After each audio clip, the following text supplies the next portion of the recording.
जय हिंद प्यारे साथियों, बहुत बहुत स्वागत करता हूँ आप लोगों का अपने चैनल वैकेंसी पॉइंट पर। दोस्तों आज पूरी फैक्ट के साथ पूरा एकदम 100% आप ये समझ लीजिए गारंटेड वीडियो है ये, जिसमें मैं आपको सारी डिटेल से मैं आपको ये वीडियो बताने वाला हूँ, जिसमें 52,000 प्लस पदों पर आपकी सिविल पीएससी और फायरमैन की वैकेंसी होने वाली है। और ये आपका अक्टूबर महीने में ही आपको इसका नोटिफिकेशन देखने को मिल जाएगा, और वो भी 20 अक्टूबर तक या इससे पहले। और दोस्तों आपको बता दें कि इसी साल इस भर्ती प्रक्रिया को पूरा किया जाएगा। आपने इसके पहले देखा था कि यूपी गवर्नमेंट के ट्विटर हैंडल अकाउंट से इस चीज़ को पूरी तरह से साफ कर दिया गया था कि ये भर्ती जो होगी आपकी 52,000 पदों वाली, ये आपका इसी साल में इसको पूर्ण किया जाएगा। इसके पहले बहुत सारी चीज़ें थी जो टेंडर संबंधित प्रोसेस को लेकर बताया जा रहा था कि अभी और भर्ती लंबी जाएगी, लेकिन आपको बता दें कि इस मामले पर भी मैं आपको इस वीडियो में बताने वाला हूं कि आखिर क्या है मामला, कि टेंडर प्रक्रिया का लेकर जो भी अभ्यर्थी ये सोच रहे थे कि टेंडर अभी हुआ नहीं और इससे ये भर्ती विलम्ब होगी, तो इसका लेकर मैं आपको बता दूँगा। आयु सीमा में बहुत बड़ा परिवर्तन देखने को मिल रहा है दोस्तों, और सिलेबस आपका वही रहने वाला जो पहले भी रहता था। और आपको मैं इसमें सेफ स्कोर बताऊंगा कि एक ही बार में अगर आपने अभी तक जो भी प्रैक्टिस करी या जो भी आपने प्रिपरेशन करी है उसके अकॉर्डिंग अगर बात करें तो इस बार आपको किस तरह से करना होगा जिससे कि आपका सिलेक्शन हो जाए। और 100% फैक्ट के साथ पूरी जानकारी के साथ ये वीडियो मैं आप लोगों के सामने लेकर हाजिर हुआ हूँ। दोस्तों आप लोग सपोर्ट और सहयोग बनाए रहें, चैनल को ज़्यादा से ज़्यादा सब्सक्राइब कर लें और वीडियो को लाइक ज़रूर कर देना दोस्तों, क्योंकि ये वीडियो बनाने में बहुत ज़्यादा मेहनत लगती है। तो सिर्फ आपसे एक उम्मीद रहती है कि आप इस वीडियो को लाइक करेंगे। तो आइए देखेंगे क्या है पूरी खबर, और वीडियो के अंत तक बने रहिएगा जिससे कि आपको सारी चीज़ें आपको पता चल सके। पहले तो मैं आपको बता दूं कि इससे पहले ही आपको पता चला था कि 62,000 पदों पर भर्तियां कराई जाएंगी। तो वो 62,000 का दरअसल ब्यौरा क्या था, तो ये मैं आपको दिखा दूं।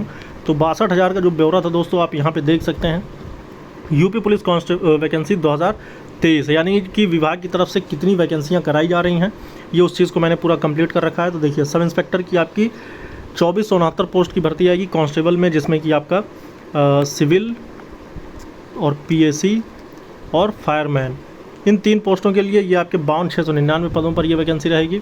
उसके बाद रेडियो ऑपरेटर की आपकी हो ही रही है 2430 पदों की, जिसके लिए एग्ज़ाम होना भी रह गया है। कंप्यूटर ऑपरेटर की 927 पदों पर हो रही है। क्लर्क की 545 पदों पर हो रही है। जेल वार्डर की आपको देखने को मिलेगी 2833। पिछली बार की आपकी जेल वार्डर फायरमैन की जो वैकेंसी थी वो इंक्लूड हुई थी, एक साथ आई थी लगभग 5,500 पदों पर। तो वो वैकेंसी जो है पूरी तरह से, उसमें भी बहुत सारे अभ्यर्थियों को कुछ चीज़ें झेलनी पड़ी थी, लेकिन फिलहाल ये की बात करें तो पूरी हुई थी। तो इस बार का जो फायरमैन वाली पोस्ट है वो इसमें ऐड हो गया है। स्पोर्ट कोटा में 521 वैकेंसी, टोटल मिलाकर देखें तो 62,424 पोस्ट पर आपकी वैकेंसी जो है वो कराई जा रही है।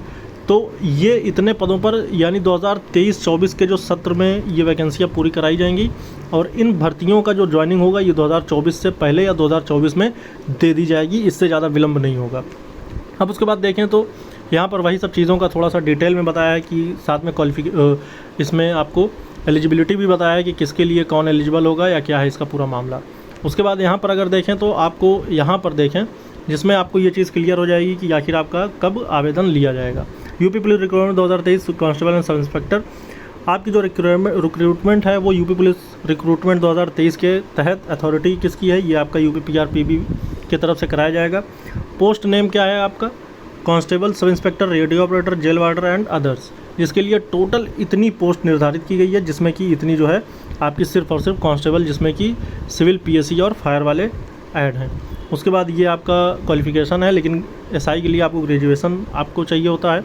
इसका जो सिलेक्शन प्रोसेस होता है वो आपका रिटर्न पहले होगा, फिर उसके बाद आपका फिजिकल होगा, फिर उसके बाद आपका मेडिकल कराया जाएगा। उसके बाद ये देखिए दोस्तों, आपका अक्टूबर में, यानी कि इसी महीने अक्टूबर 2023, इसी महीने आपका आवेदन आने वाला है दोस्तों। ये 100% फैक्ट है, सच है, और आप बिल्कुल भी विलम्ब ना करें कि जिससे कि आपको इस चीज़ के बारे में बाद में पछताना पड़े। और ये सबसे बड़ी चीज़ ये है दोस्तों कि जो भी अभ्यर्थी अपनी मेहनत में लगे हुए हैं उनके लिए तो ये एक बेहतर और सुनहरा मौका है। और जो अभ्यर्थी आयु सीमा का लेकर सोच रहे हैं कि आयु सीमा जो है बढ़ेगी नहीं, तो एक आर्टिकल में मैं आपको यहाँ पे दिखा भी देता हूँ कि इसमें जो आयु सीमा लिखी हुई है 18 से 25 साल है दोस्तों, और यही 18 से 25 साल आपकी आयु सीमा काउंट की जाएगी इस बार की कांस्टेबल भर्ती में, क्योंकि ये बातें बिल्कुल पूरी तरह से उजागर हैं कि आयु सीमा इस बार बढ़ाई जाएगी। 2018 के बाद कोई भी वैकेंसी देखने को नहीं मिली थी, यानी कांस्टेबल पदों पर कोई वैकेंसी नहीं आई थी। तो कांस्टेबल के लिए ख़ास कर कि जो 2018 में हो गए थे 18 साल के, उसके बाद उनको मौका नहीं मिला था, और बड़े पैमाने पर वैकेंसी भी है 52,000 पोस्ट पर। आपने देखा कि बिहार में हो रहे एग्ज़ाम में भी आयु सीमा बढ़ाई गई, मध्य प्रदेश में भी आयु सीमा बढ़ाई गई, राजस्थान में भी आयु सीमा बढ़ाई गई। तो कहीं का भी एग्ज़ाम हो रहा हो तो हर जगह आयु सीमा बढ़ाई गई है। इसी तरह से यूपी में भी आप देखेंगे आयु सीमा बढ़ाई जाएगी, और ये जो आयु सीमा होगी ये 18 से 25 साल की होगी। ये पूरी तरह से 100% सही है, और अगर ऐसा नहीं होता तो ये भर्ती लंबी खिंच जाएगी, फिर ये बात तो तय है। अब उसके बाद दूसरी चीज़ बात करें तो ये सिलेबस जो है दोस्तों आपका, ये सिलेबस आपका वही रहने वाला है। 55 रीजनिंग रहेगी, जो रीजनिंग और कोई एक अदर सब्जेक्ट, इन दो को तो 100% अगर कोई पकड़ के चलता है, और तीसरा सब्जेक्ट मतलब दो सब्जेक्ट बचते हैं उसमें भी अगर बेहतर कर लेता है तो सिलेक्शन हो जाएगा, बहुत ज़्यादा दिक्कत नहीं होगी। आपको पता है कि 150 क्वेश्चन आएंगे, तो इन 150 क्वेश्चन में अब मैं अगर सेफ़ स्कोर की बात करूँ दोस्तों, सेफ़ स्कोर का मतलब ये है कि आपका फिजिकल में भी आप बुलाए जाएँ और फिजिकल के बाद आपको फाइनल मेरिट में भी चयन मिले। तो इसके लिए आपको यकीनन 150 में से कम 115 या 112 115 के बीच में आपका एवरेज स्कोर रखना होगा। लेकिन फाइनल कट ऑफ तो इससे और कम ही चली जाती है, मगर मामला ये है कि कंपटीशन बहुत हाई होगा, और कंपटीशन हाई होने की वजह से आपको थोड़ा सा और ज़्यादा मेहनत करने की ज़रूरत पड़ेगी। लेकिन वर्दी अगर लेना है तो मेहनत तो आपको करनी पड़ेगी मेरे भाई। अगर आप मेहनत नहीं करेंगे तो आप इस वर्दी को बिल्कुल भूल जाइए, क्योंकि इस बार का कंपटीशन बहुत हाई रहने वाला है। आप यकीन नहीं करेंगे, दरोगा भर्ती में आपने देखा कि जो धांधली की उनकी बात तो नहीं कर रहा हूँ, लेकिन जो सही जो क्वेश्चन अटेम्प्ट किए थे 160 में, आप यकीन करेंगे 140 क्वेश्चन सही करके अभ्यर्थी आए थे। तो ये वो नहीं थे जिन्होंने धांधली करी, जो धांधली किए थे वो भी 140 150 ऐसे ही करके थे। लेकिन जिन्होंने धांधली नहीं भी करी थी उन्होंने भी 140 क्वेश्चन अटेम्प्ट किया था। और क्योंकि यूपीएसआई में समय बहुत कम होता है दोस्तों, 120 मिनट ही मिलते हैं और क्वेश्चन होते हैं 160, तो आप सोचें कि 120 मिनट में 160 क्वेश्चन में से 140 क्वेश्चन सही कर देना, ये अपने आप में एक बहुत बड़ा टास्क होता है। तो ये बात तय है कि अगर आप कांस्टेबल भर्ती में बेहतर नहीं तैयारी करेंगे, बेहतर ढंग से नहीं पढ़ेंगे, तो आप इस भर्ती को फिर से खो देंगे, और उसके बाद ये जो छूट मिल रही है आपको आयु सीमा की, ये भी बेकार रहेगी। तो इसलिए आपको प्रयास और संघर्ष अपने को उसी हिसाब से करना होगा कि जिससे कि सिलेक्शन हो जाए, और एक बार में सिलेक्शन पाना है तो पूरी तरह से रणनीति तैयार है। वैकेंसी पॉइंट चैनल पूरी तरह से आपके साथ लगा रहेगा, और हर तरह की चीज़ें जो भी आपकी भर्ती संबंधित, एग्ज़ाम संबंधित, और जितने भी प्रीवियस ईयर क्वेश्चन पेपर्स हैं उनसे संबंधित जितनी भी चीज़ें हैं, to the exam point of मतलब एग्ज़ाम के पॉइंट ऑफ व्यू से अगर देखा जाए तो जो चीज़ें बेहद ज़्यादा ज़रूरी है और जो एग्ज़ाम में छपने वाले क्वेश्चंस होते हैं वो कराने की पूरी तैयारी और पूरा प्रयास है। तो आप लोग अपना सहयोग ज़रूर बनाएं दोस्तों। और ज़्यादा मैं आपका वक्त नहीं लूँगा, एक बड़ी ख़ास और बात मैं आपसे कहना चाहूँगा कि जो भी अभ्यर्थी पुरानी भर्तियों से हैं या नई भर्तियों के हैं या किसी और अन्य भर्तियों की तैयारी में लगे हुए हैं, और वो फिर भी अपना सपना देखें, मतलब एक सपना देखें कि उनको भी यूपी कांस्टेबल में फॉर्म अप्लाई करना है। अगर 18 से 25 साल की आयु सीमा में डेट निर्धारित नहीं है कि ये आयु सीमा कब से कब तक की काउंट की जाएगी, तो जो भी अभ्यर्थी हैं जिनको इस भर्ती में मौका मिल रहा है वो बिल्कुल ईमानदारी से एक बार लग जाएँ।